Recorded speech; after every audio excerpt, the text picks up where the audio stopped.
चलो, कल हम लोग रिस्क मैनेजमेंट के बारे में पढ़ रहे थे। मैंने थोड़ा बहुत रिस्क के बारे में आपको पढ़ा दिया था, रिस्क क्या होता है बेसिकली। और रिस्क मैनेजमेंट जो है वो किसकी ड्यूटी है, किसकी रिस्पॉन्सिबिलिटी, रिस्क मैनेजमेंट मैनेजमेंट की। मैनेजमेंट। मैनेजमेंट की ड्यूटी हो तो हाँ।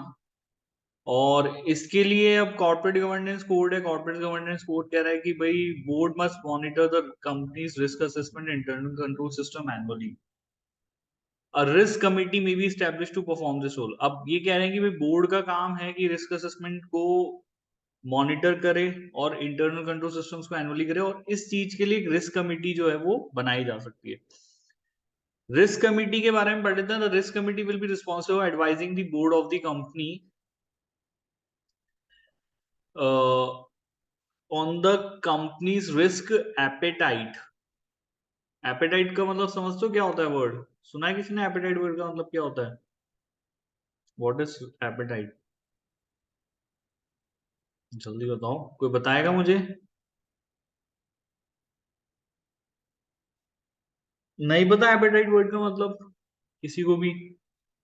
No sir. एपेटाइट का मतलब क्या हो? जैसे आप खाना खाते हो और फिर हम बोलते हैं खाना आपको डाइजेस्ट हो गया या नहीं हो गया, पचाते हैं नहीं पचाते, हम हिंदी में ऐसे बोलते हैं। It is called as appetite. आया समझ में? Yes sir. डाइजेशन है ना। तो ये कह रहे हैं कि रिस्क कमिटी किस चीज के लिए जिम्मेदार है?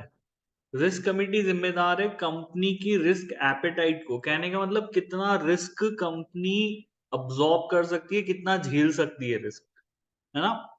अपना अपना जो है, देखो हर कंपनी का अपना अपना रिस्क को अब्सॉर्ब करने के का जो है वो कैपेसिटी है। कुछ कंपनीज ज्यादा रिस्क जो है वो अब्सॉर्ब कर सकती हैं, कुछ कंपनीज जो है वो कम रिस्क अब्सॉर्ब कर सकती हैं।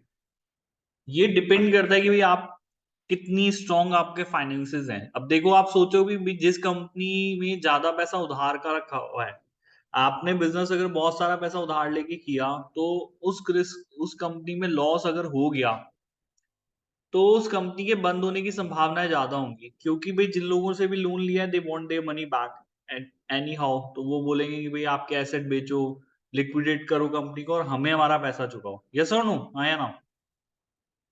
Yes sir. और अगर आप एक ऐसी कंपनी की बात करते हो जिसमें बैलेंस्ड है फाइनेंसेस, काफी पैसा आपका खुद का लगा हुआ है, कुछ पैसा आपने जो है वो उधार लिया हुआ है, तो अब अगर लॉस हो भी गया तो भी देखो बिजनेस बंद नहीं होगा अल्टीमेटली, क्योंकि मेरा ही पैसा था जो डूब गया, कोई बात नहीं, बट इसके बाद मेरे को किसी को रीपेमेंट नहीं करने। यस और नो? हाँ या ना? तो यस सर। ये जो रिस्क एपेटाइट वर्ड इन लोगों ने यूज किया, ये क्या बताना चाहते हैं कि भाई कंपनी की रिस्क अब्सॉर्बिंग कैपेसिटी कितनी है। तो ये जो रिस्क कमिटी है, ये रिस्पॉन्सिबल है कंपनी को एडवाइस करने की भी कैसे इस कैपेसिटी को बेटर किया जाएगा, क्योंकि जिस भी कंपनी का रिस्क को अब्सॉर्ब करने का जो कैपेसिटी वो बेटर होगी, वो ज्यादा टाइम तक बिजनेस कर पाएगी, वो ज्यादा रिस्क ले पाएगी। अल्टीमेटली बात ये, आवाज आ रही है ना मेरी यहाँ पे क्लियर? आ यस रही सर। है? आ रही है आवाज क्लियर? आ रही है? तो ये मैं कहना चाह रहा हूँ कि भी, तो ये मैं यहाँ पे समझाना चाह रहा हूँ कि अल्टीमेटली जो कंपनी ज्यादा रिस्क ले सकती है वो लंबे समय तक चलेगी, जो कम रिस्क ले सकती है वो कम टाइम तक चलेगी। ठीक है। Reviewing and approving the risk management strategy and advising the board on risk exposures. इसके अलावा रिस्क कमिटी रिस्पॉन्सिबल है यहाँ पर रिस्क मैनेजमेंट को लेकर के, जो भी रणनीति आपका बोर्ड बनाता है, स्ट्रेटेजी जो बनाता है, उसको रिव्यू करने के लिए, उसको अप्रूव करने के लिए, और बोर्ड को एडवाइस करने के लिए रिगार्डिंग द रिस्क एक्सपोजर। भाई कितना रिस्क लेना चाहिए, कितना नहीं लेना चाहिए, इस चीज के ऊपर आपकी रिस्क कमिटी जो है वो एडवाइस करेगी। आया बेटा समझ में? क्लियर यहाँ पे? Yes sir. ठीक है। कल हालांकि मैंने आप लोगों को रिस्क के बारे में समझाया कि भाई किसी भी बिजनेस को नुकसान होने की संभावनाएं होती क्यों है, रिस्क क्यों होता है लॉसेस के। तो वो एनवायरनमेंट में जो बदलाव आ रहे हैं ना आपके, उनसे वो रिस्क जो है वो अराइज होता है, उनसे वो लॉस होने के चांसेस जो होते हैं वो होते हैं। अब now they have given us the certain example, the risk that products become technologically obsolete. इस बात का रिस्क है कि प्रोडक्ट जो है वो टेक्नोलॉजिकली ऑब्सलीट बन जाएगा। आप देखते रहते हो नए फोन आ रहे हैं टेक्नोलॉजी में, डे बाय डे कुछ ना कुछ नया होता रहता है। यस और नो? तो आपका प्रोडक्ट पुराना पड़ जाएगा, ऑब्सलीट हो जाएगी आपकी टेक्नोलॉजी। आपके पास है कोई सर्टेन एग्जांपल मुझे देने के लिए कि हमारी लाइफ में टेक्नोलॉजी के अंदर एक बहुत बड़ा चेंज हम लोगों ने देखा और उसकी वजह से कुछ बिजनेसेस जो कि मतलब रूल करना कहते हैं ना, एक तरफा रूल करना मार्केट को, कुछ ऐसे बिजनेसेस हैं जो कि एक टाइम पे मार्केट को रूल किया करते थे और टेक्नोलॉजी में चेंज आने की वजह से वो बंद हो गए। है कोई आप लोगों के पास एक सर्टेन एग्जांपल में देने के लिए? मतलब कुछ ऐसी कंपनीज जो कि मैं हैं, मतलब रूल ही करना नहीं, एक तरफा मार्केट, मतलब वो है तो कुछ नहीं है उसके सामने, 90% मार्केट उन लोगों के पास है उस प्रोडक्ट का। तो दे सकता है मुझे कोई और सर्टेन एग्जांपल उसके, किसी के पास नहीं है? चलो आप लोग फोन यूज करते हो, सब यूज करते हो। आज के टाइम पे हमारा एकदम ऐसा साथी बन चुका है जिसके बिना हम रह नहीं सकते, फोन हमारा, स्मार्टफोन। हो गया नहीं हो गया जल्दी बताओ, हाँ या ना, यस और no? Yes, sir. Yes, sir. है ना? तो Yes, when sir. This invention was made और उसके बाद से लेकर के इस मार्केट को अगर किसी कंपनी ने रूल किया है तो उस कंपनी का नाम है नोकिया। सुना है आप लोगों ने? Yes, नोकिया का sir. नाम सुना है? सुना है, सुना है ना? सर क्या? नोकिया का नाम सुना है, नहीं सुना? नोकिया। Yes, sir. ठीक है, उस कंपनी ने आपके जो मोबाइल फोन का मार्केट है ना उसको रूल नहीं किया, बल्कि एक तरफा मार्केट। लोग नोकिया के अलावा कोई दूसरा फोन खरीदते नहीं थे, मतलब 100 में से 90 लोग नोकिया ही फोन खरीदेंगे, 10 कुछ ऐसे होते थे रेबिलियन की, नहीं भाई हमें तो कुछ अलग ही करना है, तो कोई सैमसंग खरीदता था या फिर कोई major dominating player in the market. But वो अपने सर्कमडांसेस को समझ ही नहीं पाए कि भाई उनके आसपास क्या बदलाव आ रहा है। ठीक है, टेक्नोलॉजी चेंज हुई, एंड्रॉइड आया मार्केट में, एंड वो एंड्रॉइड के साथ में उसके इक्विवेलेंट, उसके बराबर का कोई प्लेटफॉर्म ऑफर ही नहीं का है। और उनके पास जो टेक्नोलॉजी थी वो ऑब्सलीट हो गई, वो पुरानी पड़ गई एंड्रॉइड के सामने, और उसकी वजह से पूरी तरीके से वो कंपनी खत्म हो गई। मतलब किसी ने आज से ना 20 साल पहले, 20 साल भी ज्यादा बोल रहा हूं मैं, लाइक 2008 तक या 2007 तक ये सोचा भी नहीं होगा कि नोकिया जैसी कंपनी भी जो है वो बिक सकती है। इस पॉइंट पे आ गए, मतलब सोचा भी नहीं होगा लोगों ने कि यार नोकिया जैसी कंपनी बिक जाएगी इस टाइम पे। बट आप समझ रहे हो कि टेक्नोलॉजी कितना बड़ा फैक्टर है? यस और नो? अगर आप टेक्नोलॉजिकली ऑब्सोलीट हो गए तो आप मार्केट में नहीं चलोगे। यस और नो? Yes, sir. तो गायब ही हो गई है वो कंपनी। ठीक है, और वो ही नहीं, और भी ऐसी बड़ी बड़ी कंपनीज हैं जिनके साथ ही होता रहा है। ठीक है, ये बहुत बड़ी चीज है। तो उसके अलावा आपके की स्टाफ को लूज करना, अगर आपके यहाँ पर कोई बहुत इंपॉर्टेंट पर्सन है जिसके नाम पे आपका बिजनेस चल रहा है, वो चला जाएगा ना, तो आपका बिजनेस भी चला जाएगा। ये जनरली उन बिजनेसेस के साथ होता है जो कि बहुत ज्यादा फेसेस के ऊपर डिपेंड करती है। अच्छा, जैसे हम जिस इंस्टीट्यूशन से वो कोटा में, ये बहुत फर्क पड़ रहा है यहाँ पे, फैकल्टीज के नाम डेवलप हो जाते हैं धीरे धीरे, एंड जब वो किसी एक ऑर्गेनाइजेशन के साथ जुड़े हुए हैं 10 साल 15 साल 20 साल में पढ़ाया, एक नाम जो है वो गेन कर लिया, and when they leave the organisation, छोड़ के जब वो चले गए उस ऑर्गेनाइजेशन को, कहीं और अपना इंस्टीट्यूशन सेटअप कर लिया, तो वो जो पुराना है उसका कुछ बहुत डिफिकल्टी हो जाती है उस पुराने इंस्टीट्यूशन के लिए सर्वाइव करना। आई बात समझ में? हाँ या ना? Yes. तो ये बहुत इंपॉर्टेंट है। तो आपके की स्टाफ आपको अगर छोड़ के चल जाए, ये एक रिस्क है। आप टेक्नोलॉजिकली ऑब्सलीट हो जाओ, आपके आईटी के जो सिस्टम्स हैं वो कैटास्ट्रॉफिक तरीके, मतलब एक बुरी तरीके से फेल हो जाएं, गवर्नमेंट की पॉलिसीज चेंज हो जाएं आपके लिए। ठीक है, और कोई नेचुरल, और फिर वो जो भगवान की डर जो है हमको इंसानों को, वो तो है जो है, कोई नेचुरल डिजास्टर आ जाए, आग लग जाए, अर्थक्वेक आ जाए, ये सब चीजें। तो हमें एक मैकेनिज्म चाहिए जिससे कि रिस्क मैनेजमेंट में हम लोग सीख क्या रहे हैं, बेसिकली हमें एक मैकेनिज्म डेवलप करना पड़ेगा। और ये मैकेनिज्म क्यों डेवलप करना चाहते हैं? क्योंकि भाई हम ये चाहते हैं कि हमें जल्दी से जल्दी ये पता लगे कि इन्वायरमेंट में हमारे लिए क्या रिस्क जो है वो जनरेट हो रहे हैं, डेवलप हो रहे हैं, बॉर्न हो रहे हैं। तो हम उन चीजों को, उन रिस्क को आइडेंटिफाई करना चाहते हैं, क्योंकि जितनी जल्दी आप उन्हें पहचानेंगे उतनी जल्दी आप उनके अगेंस्ट में एक्शन लेंगे बेटा। अगर आपने उन्हें पहचानने में देरी कर दी तो फिर हो सकता है कि आप उनके अगेंस्ट में एक्ट करने में देरी हो जाए और फिर जो है उसकी वजह से आपको नुकसान हो जाए। तो early identification is very important. आया समझ में? यस और नो?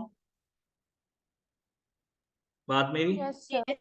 तो companies need mechanism in place to identify and then assess those risks. In so doing, company can rank risk in terms of their relative importance by scoring them with regard to their likelihood and potential impact. This could take the form of risk. और इस काम को करने में आप जो भी risk आपको आइडेंटिफिकेशन होते हैं उनको आप रैंक कर सकते हैं। अभी ये सबसे ज्यादा खतरा हमको इस चीज से, फिर इससे कम इस चीज से, फिर ये आप कर सकते हो। A risk map enables the company to assess the likelihood of or probability of a risk occurring and the likely impact to the company. अब एक रिस्क मैप क्या है? कंपनी ऐसे एक मैप बना सकती है जिसको रिस्क मैप कहते हैं, जो कि उसको मदद करेगा, ठीक है, to assess the likelihood or probability of a risk occurring and the likely impact to the company. मतलब किसी खतरे के होने की कितनी संभावना है। आप अच्छा एक रिस्क मैप आप बनाओ, उससे आप में ये स्पेसिफाई कर सकते हो कि भाई किसी चीज से हमें कितना खतरा है और उसके होने की संभावना कितनी ज्यादा है। जैसे अब से फॉर एग्जांपल, आप सब लोगों को पता है भाई मार्केट में एक बड़ा चेंज आ रहा है, ऑटोमोबाइल मार्केट में एक बड़ा चेंज आ रहा है। आ रहा ही नहीं आ रहा? Yes, sir. क्या आ रहा है चेंज? वो देखा होगा आपने सड़कों पे। Electric vehicle. इलेक्ट्रिक, हाँ, वो बहुत आजकल वो ओला की गाड़ी आ गई और छपरी से लड़के जो हैं वो ओला की गाड़ी लेके घूमते रहते हैं और सड़कों पे गाने चलाते हैं। देखा, नोटिस किया वो? Yes, sir. है ना? तो कैसा लगता है वो? अच्छा लगता है? क्या कोई इंसान मतलब टू व्हीलर पे इतनी देर म्यूजिक क्यों चला रहा है भाई? कार होती तो चलो समझ में आ रही होती बात कि तुम अंदर बैठे हो, बाहर किसी को कोई फर्क नहीं पड़ रहा। अब तुम एक एक्टिवा जैसी सिंपल सी एक स्कूटी जैसी गाड़ी है, that is an electric vehicle, तुमने उसमें म्यूजिक सिस्टम क्यों दिया है? कितना गंदा लगता है वो। यस और नहीं? वो छपरियों वाला हो चुका है उसका। Yes, sir. हाँ, गंदा। सो खैर वो एक अलग बात है, बट ओला को ये समझना चाहिए कि उसकी गाड़ी की इमेज जो है वो एक स्टेक पर आ गई है उस एक फीचर की वजह से, क्योंकि उसे जो अच्छे लोग हैं वो खरीदना बंद कर देंगे। फिर वो लोग जो ऐसे वो होता है ना, जैसे केटीएम जैसी बाइक आपने देखा होगा कि वो उसकी सेल क्यों नहीं हो रही इंडिया में, वो बिक क्यों नहीं रही इंडिया में? बीइंग अ रीजन उसे अच्छे लोग क्यों नहीं खरीद रहे हैं? क्योंकि बहुत छपरी टाइप के लोग उसको खरीद रहे हैं। मतलब बिल्कुल ऐसे गंदे से लड़के, बाल पता नहीं कैसे कर रखे हैं, छोटी छोटी पैंटें पहन रखी है। यस और नो? Yes, sir. है ना? तो दिस बिकमिंग वो ओला को भी ये चीज समझनी चाहिए कि हमारी गाड़ी की इस फीचर की वजह से क्या इमेज बनती जा रही है, और जो है वो अच्छे लोग इसको फिर धीरे धीरे नहीं खरीदेंगे, क्योंकि ये उन लोगों का आइडेंटिफिकेशन बन जाएगा इस गाड़ी के साथ। ठीक है? तो खैर ये तो एक सर्टेन एग्जांपल मैं आप लोगों को दे रहा हूँ। तो हम ये जानना चाहते हैं कि भाई हमारे एनवायरनमेंट में ना क्या क्या हो रहा है, और एक रिस्क मैप आप लोगों को उसके लिए बनाना चाहिए ताकि आपको उसकी सीवियरनेस जो है वो पता लगे, भाई हमारे प्रोडक्ट को इस चीज से कितना खतरा है। Once identify and assess, the company must decide an appropriate way. तो और सिंपल सी बात है, जब आपको पता लग गया कि भाई खतरा है, ठीक है, आपने उसका असेसमेंट कर लिया, तो अब आप क्या करोगे? ऑफ कोर्स सी बात है, हमें एक एप्रोप्रिएट तरीका ढूंढना पड़ेगा उस खतरे से निपटने के लिए। मैनेजमेंट, आपको पता लग गया भैया शेर है सामने, तो खड़े रहोगे या फिर कुछ प्लान करोगे कि कैसे बचानी है अपनी जिंदगी? क्या करोगे? Plan करने. जान Plan बचाने करने. के लिए स्ट्रेटेजाइज करोगे ना, एक्शन लोगे, you will need to act. अब सोचने का टाइम नहीं है, नाउ यू स्टार्ट थिंकिंग कि हमें अपनी जान है। तो ये रिस्क मैनेजमेंट वैसी चीज है, देखो इसका एंड वैसे होता है। खाली identification is not the purpose, ठीक है? आइडेंटिफिकेशन और असेसमेंट नहीं है, हाँ भाई ये चीज हो रही है, अच्छा इससे इतना नुकसान हो चुका है ना, what is your plan of action? आप अपने आप को इन खतरों से बचाओगे कैसे? तो वो आपको काम करना पड़ेगा। आया समझ में? यस और नो? Yes sir. ठीक है। इसके अलावा Yes, रिस्क sir. मैनेजमेंट में आपकी क्या क्या चीजें हो सकती हैं? Transferring the risk to the another party, example buying an insurance outsourcing part of the business. तो अब रिस्क मैनेजमेंट में हम लोग कैसे रिस्क को रिड्यूस करें? देखो खतरा है, अब उस खतरे को कम कैसे किया जाए? तो इन्होंने बोला कि आप अपना कुछ रिस्क ट्रांसफर कर सकते हो दूसरे व्यक्ति के ऊपर, अनदर पार्टी पे। जैसे कि आप इंश्योरेंस खरीद लीजिए, जैसे आप गाड़ी अगर खरीदते हो तो इंश्योरेंस कराना कंपलसरी होता है। वो क्यों कंपलसरी होता है भाई? कभी आप सड़क पे निकलोगे तो इस बात का खतरा तो है ही सही कि एक्सीडेंट हो जाए, यस और नो, है ना। Yes, sir. और अगर एक्सीडेंट हो गया तो नुकसान होगा, तो मैंने इंश्योरेंस करा दिया, तो वो रिस्क ऑफ लॉस जो है वो ट्रांसफर हो जाएगा, वो मेरा नुकसान नहीं है, फिर वो इंश्योरेंस कंपनी का नुकसान। आगे समझ में बेटा, क्लियर, यस और नो। Yes, sir. ठीक है, Yes, तो sir. आप रिस्क को ट्रांसफर कर सकते हैं। आउटसोर्सिंग भी है, कि आउटसोर्सिंग का मतलब समझते हो क्या होता है, what is outsourcing, what do you mean by outsourcing. Outsourcing हम किसको कहते हैं, Non-core work को किसी और हाँ, अपना काम जो है वो खुद ना करके जब आप किसी और से करवाने लगो तो ये आउटसोर्सिंग है। In general non core business activities को हम लोग आउटसोर्स करते हैं, बट कई बिजनेसेस ऐसे हैं जो कि कोर बिजनेस को भी आउटसोर्स कर देते हैं। है कोई सर्टेन एग्जांपल तुम लोगों के पास कि जिसके अंदर कोर बिजनेस को आउटसोर्स कर दिया हो, सोचो। Amazon. हम्म, Amazon. नहीं, अमेजोन ने कोर बिजनेस को आउटसोर्स ना किया है। अमेजोन का कोर बिजनेस है कि उन्हें एक प्लेटफॉर्म डेवलप कर रखा है जिसके ऊपर वो लोगों को लेके आते हैं और सामान बेचने का वो तो वो खुद ही कर रहे हैं ना। वो मैं एग्जाम्पल, पार्ले, अपने पार्ले का नाम सुना होगा, पार्ले सुना है ना। Yes, sir. पार्ले कंपनी है और जिसका एक बहुत फेमस सा प्रोडक्ट है जिसे पार्ले जी अब नाम से जानते हो, एक बिस्किट। तो ये जो बिस्किट है वो कौन बनाता है, तो पार्ले ये बिस्किट खुद से नहीं बनाती है, और जबकि ये तो कोर बिजनेस है ना उनका, यस और नो। Yes, sir. तो कोर बिजनेस है उनका, लेकिन फिर भी पार्ले ये बिस्किट्स खुद से नहीं बनाती है। विले पार्ले करके एक जगह है जहाँ पे बहुत सारी छोटी छोटी बेकरीज हैं लोगों की डेवलप करी हुई। पार्ले ने अपने स्टैंडर्ड्स दे रखे हैं उनको कि भाई हमें इन स्टैंडर्ड्स पे बिस्किट्स आप बना के दोगे तो हम उनको खरीदेंगे, तो वो उनसे बिस्किट्स खरीदती है और उनकी पैकिंग करती है पार्ले जी में और उनको बेचती है। तो कभी next time when you buy the Parle G, आप उसके पैकेट के पीछे जाना, तो पैकेजिंग एंड मार्केटिंग तो आपको पार्ले के पास मिलेगी, बट जो मैन्युफैक्चरिंग है वो किसी और की होगी। कभी ये चीज नोटिस करना, आया समझ में। Yes, sir. ठीक है, तो आप रिस्क मैनेजमेंट में Yes. क्या क्या कर सकते हो, आप अपना रिस्क जो है वो ट्रांसफर कर सकते हो थ्रू इंश्योरेंस, कर सकते हो थ्रू आउटसोर्सिंग है। ठीक है, अवॉइडिंग द, या फिर काम ही करना छोड़ दो ऐसा कि भाई जिसके अंदर रिस्क बहुत ज्यादा हो, अगर ऐसा कोई आपने काम चालू कर दिया है जिसके अंदर वाकई बहुत ज्यादा रिस्क है, तो उस काम को हम बंद भी कर सकते हैं, कोई दिक्कत नहीं है। Reducing the risk by implementing effective systems and controls, और अच्छे सिस्टम्स बनाइए, अच्छे कंट्रोल्स बनाइए जिनसे कि नुकसान होने की संभावनाएं आपकी कम हो जाए। Accepting the risk and bearing the cost and consequences the risk happens. This may be likely for the risk which are deemed low in terms of probability or impact to the company. अच्छा, कई बार हमको risk accept भी करना पड़ता है, हो गया तो हम नुकसान को झेलेंगे, ठीक है, जो भी कॉस्ट एंड कॉन्सिक्वेंसेस होगा वो हम उसको फेस करेंगे and will continue to do the business, ये भी आपको कभी कभी करना पड़ सकता है। ठीक है, ये कैलकुलेटेड रिस्क होते हैं। अच्छा, जितना नुकसान होगा इससे ज्यादा क्या होगा, ये हो सकता है। A risk that ranked as highly likely to occur and high potential impact to the business would be prioritized as requiring immediate। ये तो बिल्कुल बहुत बेसिक सी बात है ना भाई, जिस रिस्क से नुकसान होने की सबसे ज्यादा संभावना है और जिसके होने की सबसे ज्यादा संभावना है उसको आप प्रायोरिटाइज कहाँ करोगे, ऊपर ही करोगे ना, रैंक में ऊपर रखेंगे, नीचे ले आएंगे, क्या करेंगे, टॉप पे रखेंगे। ऊपर रखेंगे। ये तो कोई आपने बड़ी बात नहीं समझाई, वो तो एक आम आदमी भी बात समझता है भाई, जिस चीज से खतरा ज्यादा है उसकी रैंकिंग ज्यादा है और जिस चीज की खतरा कम है उससे कम। internal controls and one way of Minna is to incorporate internal control into company system and procedure। फिर आप internal controls बनाइए, मैंने आप लोगों को पहले भी certain example दिए कि भाई आप अगर कह रहे हो कि भाई नुकसान होने की संभावना है तो फिर इंटरनल कंट्रोल, भाई अगर आप अपनी बस में कंडक्टर नहीं लगाओगे तो ऑफ कोर्स सी बात है बिजनेस को नुकसान होगा, इसी ऐसे लोग ट्रेवल करेंगे इसी जिनके पास टिकट नहीं है, यस और नो, आया ना, Yes, sir. है ना। तो वो कंट्रोल आपको सेटअप करने पड़ेंगे, that is something very normal. तो अगर आप चाहते हो कि भाई नुकसान होने की संभावना कम हो, हमारे एम्प्लॉयज ही फ्रॉड कर लेंगे, उनको तो कम से कम रोको, so you need to set up internal control. आपको अपने कंपनी के सिस्टम एंड प्रोसीजर्स में इंटरनल कंट्रोल्स को सेटअप करना पड़ेगा। आई बात समझ में बेटा, क्लियर,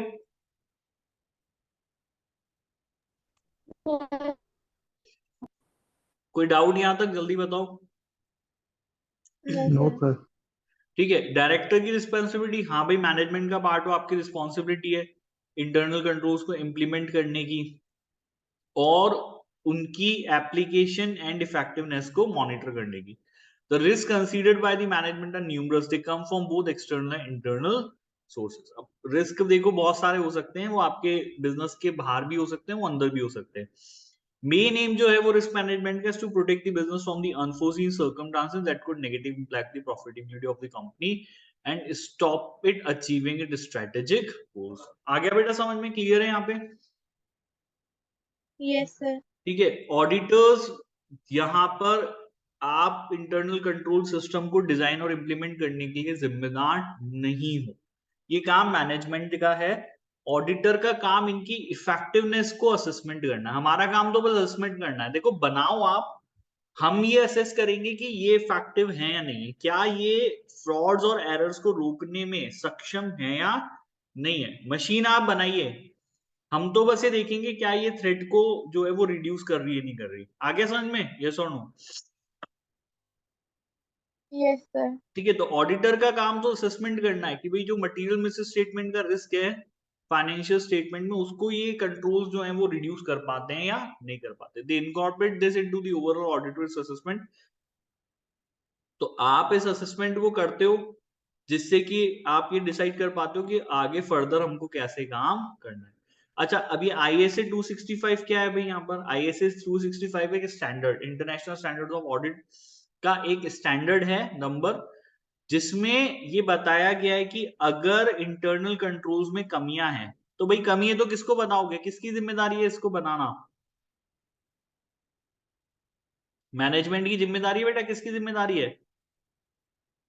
मैनेजमेंट की जिम्मेदारी। तो अगर एज अ ऑडिटर मैंने जब असेसमेंट किया और मुझे अगर इंटरनल कंट्रोल में कमियां दिखी हैं, तो ये मैं किसको बताऊं जा करके? किसको बताऊं जा करके? मैनेजमेंट को। मैनेजमेंट को। हमारा काम रिपोर्टिंग है, will report to the management, भाई देखो ये कमी है और इसको सुधार लो। वो सुधारने का काम भी मेरा नहीं है। सुधारा तो ठीक, नहीं सुधारा तो ऑडिट रिपोर्ट में बता दो कि भाई मैंने तो बताया था लेकिन जो है इन लोगों ने उसमें सुधार नहीं किया है। मेरे को लगी थी deficiency, I communicated with them, I reported them, but नहीं हुआ तो मैं जो है वो अपनी ऑडिट रिपोर्ट में ये लिखूंगा कि हाँ भाई जो है इंटरनल कंट्रोल्स में डेफिशिएंसी होने का मैंने सजेशन दिया था, मैंने इन लोगों को रिपोर्ट किया, but they do not act on my report और माय सजेशंस, तो ये चीज मेरी ड्यूटी बनती है। आ गया बेटा समझ में? क्लियर यहाँ पे? Yes sir. ठीक है। बाकी कॉर्पोरेट गवर्नेंस कोड में रिम्यूनरेशन को लेकर के क्या क्या ही अपन कल पढ़ेंगे। एक्चुअली मैं ऑफिस में ही और मैं अपने लैपटॉप का चार्जर लाना भूल गया हूँ, तो my battery is going to die. इसको अपन कल कंटिन्यू करते हैं। यहाँ तक आया समझ में अच्छे से आज की क्लास में? Yes sir. चलो सर ठीक है। रिकॉर्डिंग तो आपने अभी मैं तक नहीं डाली ना? नहीं नहीं, मैं कल नहीं डाल पाया था, कल तो मैं बहुत लेट हो गया था, कहीं पे चला गया था। सर आज भी अभी ऑफिस से फ्री नहीं हो पाया हूँ, तो ऑफिस से क्लास ले रहा हूँ, तो मैं एक बार आज को